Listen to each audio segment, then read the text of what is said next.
Hey folks, welcome back to the Weekly Spark, your regular roundup for e-ink and iPad news. It's Friday the 12th of December. Get comfortable and let's get cracking. Right, the big news this week is undoubtedly from Amazon because the new Kindle Scribe range is now on sale in the US as of the 10th of December. So this includes the updated Scribe 2025 and the new Kindle Scribe Colorsoft. Both of these new models sit on the same overall platform. They share the same 11-inch size, a redesigned chassis with thinner, more uniform bezels, and a slimmer body than the previous generation. They're clearly designed to feel more balanced and more comfortable when used as writing surfaces. The main difference then is the display.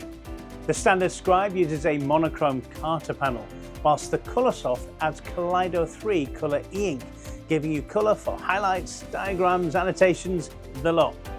The commonly reported figures here are 300 pixels per inch for black and white and 150 ppi for color, which is consistent with Kaleido 3 panels in other e-ink devices. On the inside of the new Scribes, Amazon has confirmed a new quad-core processor, but they haven't published detailed memory specifications. So any claims about increased RAM from specialist reporting and early hands-on impressions are speculative rather than from official spec sheets.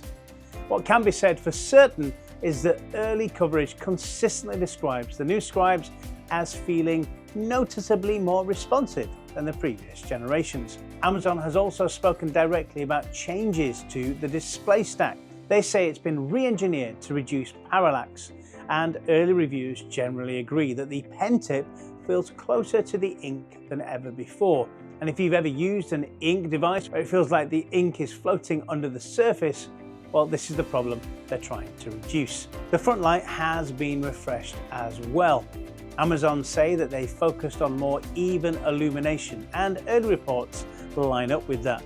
And this isn't about dramatic brightness increases, it's more about consistency across the panel, especially when you're writing. On the software side, this is the most substantial Scribe update so far. The new firmware introduces a shading tool, improved notebook organization, and AI-assisted handwriting search. There's also cloud integration, allowing you to import and annotate documents from Google Drive and OneDrive, and to export or sync notebooks into OneNote. A new Quick Notes feature is designed to get you into notebooks faster without digging through menus. Amazon has said that these features should roll out to all the Scribe models too, but they haven't committed to a timeline or guaranteed full feature parity. The Colorsoft does have one final practical detail worth noting. According to reporting from Good e-Reader, Amazon are initially shipping only graphite in the US, with the Fig Color variant delayed until early 2026, and the international availability hasn't been confirmed. The broader takeaway from all of this is simple. Amazon is pushing the Scribe line harder into the note-taking space with meaningful improvements to writing feel and usability. The main criticism so far is the pricing, because these Scribes are not cheap, and competitors like Books are not exactly sitting still. Over on the Apple side, there's an interesting leak doing the rounds.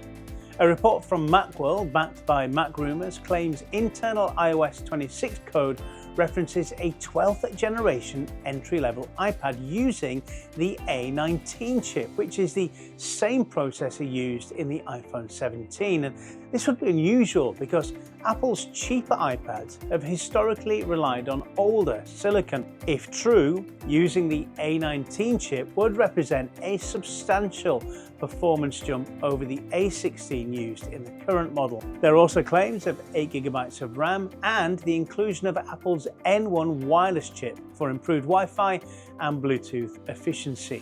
Now, obviously, Apple hasn't confirmed any of this, so for now, it sits firmly in the category of credible but unannounced reporting. The same leak points to an M4 powered iPad Air, retaining the current design but receiving a modest performance uplift. Both devices are reportedly targeting a release schedule of early 2026. And finally, a smaller manufacturer is doing something a bit more experimental. Viwoods has released the AI Paper Reader C. a compact colour e-ink reader running Android 16, which they say makes it the first e-ink device shipping with that version of Android. It uses a 6.13-inch Kaleido 3 display with that usual split of 300 ppi in black and white and 150 ppi in colour behind a flush glass front. It's genuinely pocket-sized, with a reported thickness of 6.7mm and a weight of around 138 grams. Viwoods lists a 6nm octo-core processor, 4GB of RAM, and 128GB of storage, along with Wi-Fi, Bluetooth 5.1 and optional 4G SIM support. There's a dedicated AI button, and Viwoods claims integration with models including GPT-5 and Gemini 2.5 Flash for summarizing, translating and querying text. As always with third-party AI claims, this should be understood as integration via services rather than native OpenAI or Google apps. Pricing is around $349, which puts it well above entry-level e-readers. It shows where some of the smaller players are experimenting. Colour, Android flexibility and assistive features in a compact form. So that's your lot for this week. New Kindle Scribes finally landing and moving closer to what they probably were always meant to be, and Apple leaks hinting at unusually capable iPads next year, and a compact colour e-ink reader trying to do something genuinely different. If you've spotted any other e-ink or iPad stories I've missed, will you drop them in the comments or email me directly at markfromthespark@gmail.com and I'll consider them for the next episode. Thanks for watching or listening. I'm Mark from the Weekly Spark and I'll see you in the next one.